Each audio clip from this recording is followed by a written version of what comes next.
ഇന്നലെ film conclave അവസാനിച്ചല്ലോ. അപ്പൊ വേദിയിൽ വെച്ച് ശ്രീ അടൂർ ഗോപാലകൃഷ്ണന്റെ കമന്റ്സ് ഭയങ്കര വൻ വിവാദം. പുള്ളി ഒരു ഇരുത്തം വന്ന മനുഷ്യനാണ്, പുള്ളിനെ പറ്റി സിനിമയെ പറ്റി തീരെ അറിയാത്ത മനുഷ്യനൊന്നും അല്ലല്ലോ, അത്രയും വലിയൊരു മനുഷ്യനല്ലേ. അദ്ദേഹം പറഞ്ഞ കുറച്ച് കാര്യങ്ങൾ എന്ന് പറഞ്ഞാൽ ഈ IFFK സിനിമ പിടിക്കാൻ വേണ്ടിയിട്ട് പൈസ കൊടുക്കും, 1.5 കോടിയൊക്കെ കൊടുക്കും ഈ വന്ന പുതിയ ആൾക്കാർക്കൊക്കെ, അവർക്ക് ഒരു സഹായം ആയിക്കോട്ടെ എന്നുള്ള രീതിയിൽ. അങ്ങനെ കൊടുക്കുമ്പോൾ അതിന് പുള്ളി അടൂർജി പറഞ്ഞ ഒരു സംഭവം എന്ന് പറഞ്ഞു കഴിഞ്ഞാൽ കണ്ണു അടച്ച് അങ്ങനെ കൊടുക്കരുതെന്നാണ്. നിങ്ങൾ കൊടുക്കണം.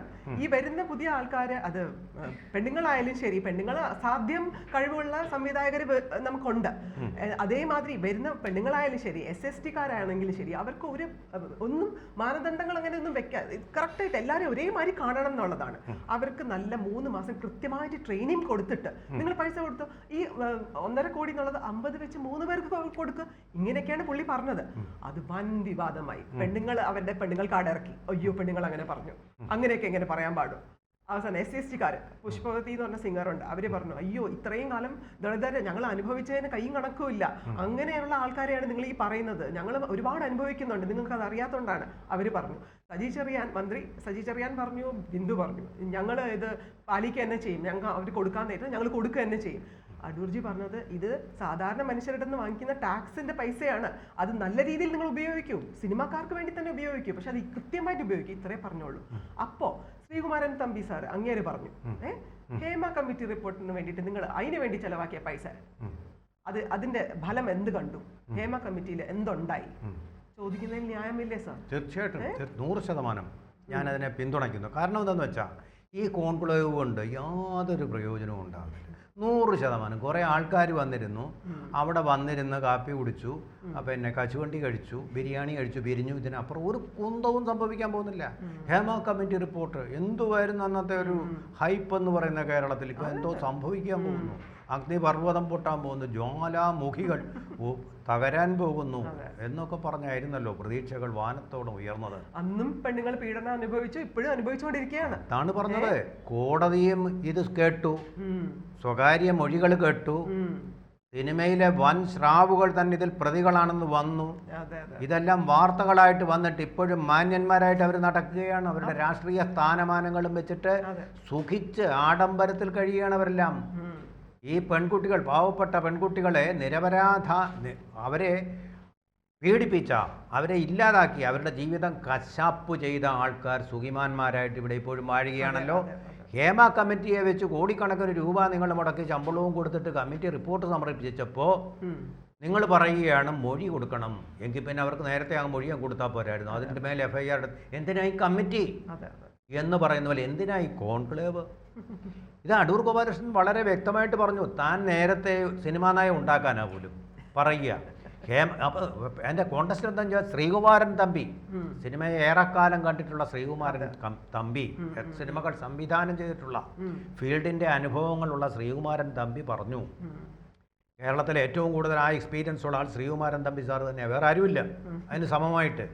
അദ്ദേഹം പറഞ്ഞ ഒരു കാര്യമുണ്ട്, ഹേമ കമ്മിറ്റി റിപ്പോർട്ട് എന്തിനാ നിങ്ങൾ അത് എന്തുകൊണ്ട് അതിന്മേൽ നടപടിയെടുത്തില്ല? പാവപ്പെട്ട സ്ത്രീകൾക്ക് ഈ രംഗത്തുള്ളവർക്ക് നടപടിയെടുക്കാൻ നിങ്ങൾ വാചകം അടിച്ചിട്ട് വല്ല കാര്യമുണ്ടോ? നയം ഉണ്ടാക്കും എന്ന് പറഞ്ഞാൽ ഏട്ടിലെ പശു പുല്ല് തിന്നുമോ? അടൂർ ഗോപാലകൃഷ്ണൻ കൊടുത്ത നയം അതുപോലെ ഇരിക്കുന്നു. പിന്നെ താങ്കൾ തന്നെ പറഞ്ഞല്ലോ, ലോക ആരാധ്യനായിട്ടുള്ളൊരു സംവിധായകനാണ്. അതിൽ കൂടുതൽ എന്തു ക്വാളിഫിക്കേഷൻ വേണം? ആ നയം അത് അലമാരയിൽ അടച്ചു പൂട്ടി വെച്ചിരിക്കുക, ഭദ്രമായിട്ട് എടുത്തൊന്നും നോക്കുക പോലും ചെയ്തിട്ടില്ല. ആ നയം നടപ്പാക്കുന്നതിന് വരും പിന്നെ എന്തിനായി കോൺക്ലേവ്? എന്നിട്ട് കോൺക്ലേവിൽ പിന്നെ രേവതി പറഞ്ഞത് എന്താണെന്ന് വെച്ചാൽ ഒരുപാട് നല്ല കാര്യങ്ങൾ പറഞ്ഞു മന്ത്രി സജി ചെറിയാൻ. സാംസ്കാരികം നല്ല കാര്യങ്ങൾ പറയാൻ നമുക്കും പറ്റും, നമുക്ക് മന്ത്രിയാവണമെന്നൊന്നുമില്ല. മന്ത്രിയുടെ പണി എന്ന് പറഞ്ഞാൽ നടപ്പാക്കുക.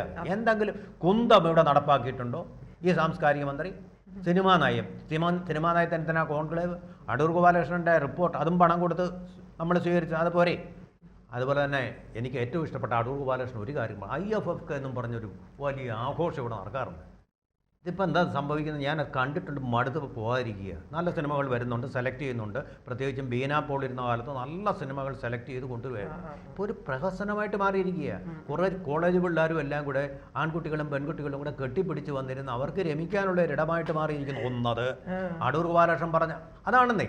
അതായിട്ട് മാറിയിരിക്കുന്നു. സിനിമയെക്കുറിച്ചുള്ള ഗൗരവമായ ചർച്ചകളുടെ വേദിയല്ല. പിന്നെ അങ്ങോട്ടും ഇങ്ങോട്ടും പുലഭ്യം പറഞ്ഞ് വിവാദങ്ങൾ ഉണ്ടാക്കാൻ കുറേ സംവിധായകരും കുറേ ബുദ്ധിജീവികളും ഉണ്ട്. അവർ ഇത്ര തരം താണവരാണെന്ന് നമ്മൾ മനസ്സിലാക്കാൻ ഒരു അവസരം കൂടിയാണ് ഉണ്ടാക്കുന്ന സെമിനാറുകളും മറ്റും. ഞാൻ ചുരുക്കി അങ്ങ് വേഗത്തിൽ പറയാം. അടൂർ ഗോപാലകൃഷ്ണൻ പറഞ്ഞ ഒരു കാര്യമില്ല. ഈ IFOK പൊളിയുന്ന എങ്ങനെയാണെന്ന് വെച്ചാൽ ചാല ബസാർ, ചാലയിൽ നിന്ന് മാത്രമല്ല കേട്ടോ, കുറേ സിനിമയെക്കുറിച്ച് യാതൊരു താല്പര്യമില്ലാത്ത ആൾ സെക്സ് കാണാൻ വേണ്ടി ഇവിടെ വന്ന ആൾക്കൂട്ടം. അവിടെ അടൂർ ഗോപാലകൃഷ്ണ കാലത്ത് വളരെ സെലക്റ്റീവായിരുന്നു ഇതിന് മെമ്പർഷിപ്പ്, ഇതിലേക്ക് ഡെലിഗേറ്റ് പാസ് കൊടുക്കുക. വളരെ വിജയകരമായിട്ട് അത് നടപ്പാക്കി. എന്തെങ്കിലും സിനിമയുടെ ഒരു ബാക്ക്ഗ്രൗണ്ടോ താല്പര്യമോ പ്രകടിപ്പിക്കാത്ത ആൾക്കാരെ കാണിക്കാനുള്ള അല്ലത്. അവർക്ക് വേണ്ടി വേണമെങ്കിൽ നിശാഗന്ധി ഓഡിറ്റോറിയത്തിൽ സൗജന്യമായിട്ട് സെക്സ് ഫിലിം കൊടുത്തു, എന്നാലും വേണ്ടില്ല. തിയേറ്ററുകൾക്കടുത്ത് ഇടിച്ചു കയറുന്നതിൻ്റെ ഫലമായിട്ട് എന്താ സംഭവിക്കുന്നത് അറിയാം. IFOK പറഞ്ഞതുകൊണ്ട് ഞാൻ പറയുകയാണ്. ഇത് ഗൗരവമായിട്ട് കാണുന്ന ആൾക്കാർക്ക് ഒരു തിയേറ്ററിൽ നിന്നോടി ഇവിടെ വരുമ്പോഴത്തേക്ക് സീറ്റ് കാണുകയില്ല. ഇങ്ങനെ കവലച്ചട്ടമ്പികൾ ഇങ്ങനെ മീശയും പിരിച്ചുകൊണ്ട് കള്ളും കുടിച്ച് കള്ളിൻ്റെ നാറ്റവും സഹിച്ചുകൊണ്ട് ബീഡിയുടെയും സിഗരറ്റിൻ്റെയും പുകക്കറയും മണത്തുകൊണ്ട് ആൾക്കാർ അവിടെ ഇരിക്കേണ്ടി വരുന്നു. ആ അന്തരീക്ഷ സിനിമ ആസ്വദിക്കാൻ പറ്റൂ? ഞാനൊരിക്കൽ പോയപ്പോൾ സിനിമ തൊട്ടടുത്തിരിക്കുന്ന ആളിൻ്റെ മദ്യത്തിൻ്റെയും ആ പാൻപരാഗവും എന്തിൻ്റെയും കൂടെ മണം സഹിക്കുക. നമ്മുടെ സിനിമയുടെ ആസ്വാദനം പൂർണ്ണമാകത്തില്ല. സിനിമ തിയേറ്ററിൽ ഒരു ബാഡ് സ്മെല്ല് അനുഭവപ്പെട്ടാൽ പോലും ഗൗരവമായിട്ട് നമുക്ക് ആ സിനിമയെ കാണാൻ പറ്റില്ലെന്നോടെ കാണുന്ന ആൾക്കാർക്ക് സീറ്റ് ലഭിക്കുന്നില്ല. ഈ മീശക്കൊമ്പന്മാരെ കണ്ടുകൊണ്ട് പെൺകുട്ടികൾ ആരെങ്കിലും പോകാൻ അങ്ങോട്ട് തയ്യാറാവുമോ? ചില ആൾക്കാർ കാലെടുത്ത് മുന്നിലെ സീറ്റിൻ്റെ മുകളിലോട്ടാണ് വെക്കുന്നത്, തലയ്ക്ക് വെളിവില്ലാതെ. അപ്പോൾ അങ്ങനെയൊക്കെ ഒരു അന്തരീക്ഷം ഇതിന് ആംബിയൻസിന് പറ്റിയതല്ല. സിനിമയുടെ അന്തരീക്ഷവും വേണം അവിടെ. അപ്പോൾ അതുകൊണ്ട് സിനിമയുടെ താല്പര്യമുള്ളവർ, അതിനെ ഗൗരവമായിട്ട് കാണുന്നവർ മാത്രം പോകാനുള്ള വേദിയത്. പിന്നെ ഫിലിം സ്റ്റുഡൻസ് ആണെന്നും പറഞ്ഞ് കുറേ പേര് കയറി ഇറങ്ങി മേഞ്ഞു നടക്കുന്നു. ഇവരെല്ലാം സിനിമയെക്കുറിച്ച് ഒരു അഭിപ്രായമെങ്കിലും എഴുതുകയോ പറയുകയോ ചെയ്യണം. ഗൗരവമായിട്ട് എടുക്കുന്നവരാണെന്ന് അറിയാം. ഫിലിംസ് ഡെവലപ്മെന്റ് കോർപ്പറേഷൻ ഉണ്ടായിട്ട് കാര്യമില്ല.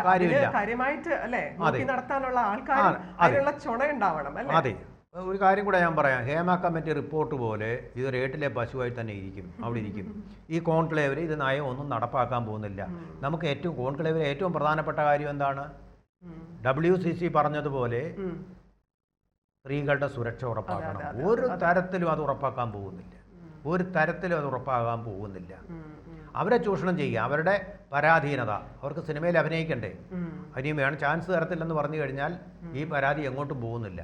അതിനുവേണ്ടിയാണ് ഹേമ കമ്മിറ്റിയെ വെച്ചത്.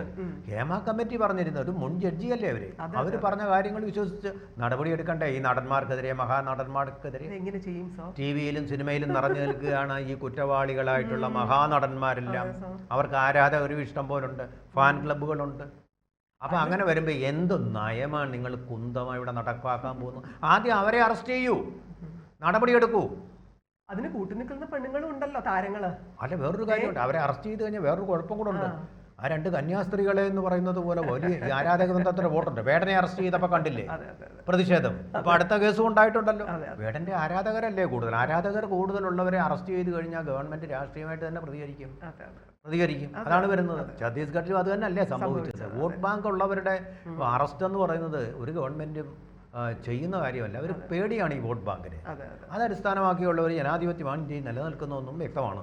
അതുകൊണ്ട് ഇവർ പറയുന്നത് നമുക്കൊന്ന് കേട്ടു, ഒരു സന്തോഷം ഉള്ള കാര്യം പറഞ്ഞല്ലോ എന്ന് മാത്രം ഒരു സാറ്റിസ്ഫാക്ഷൻ മാത്രമേ ഉള്ളൂ. ഇതുകൊണ്ട് ഇതൊന്നും ഏട്ടിലെ പശുവായി തന്നെ അവശേഷിക്കും. അത് പുല്ല് തന്നെയുമില്ല, പാല് തരികയില്ല. അതാണ് സംഭവിക്കുന്നത്.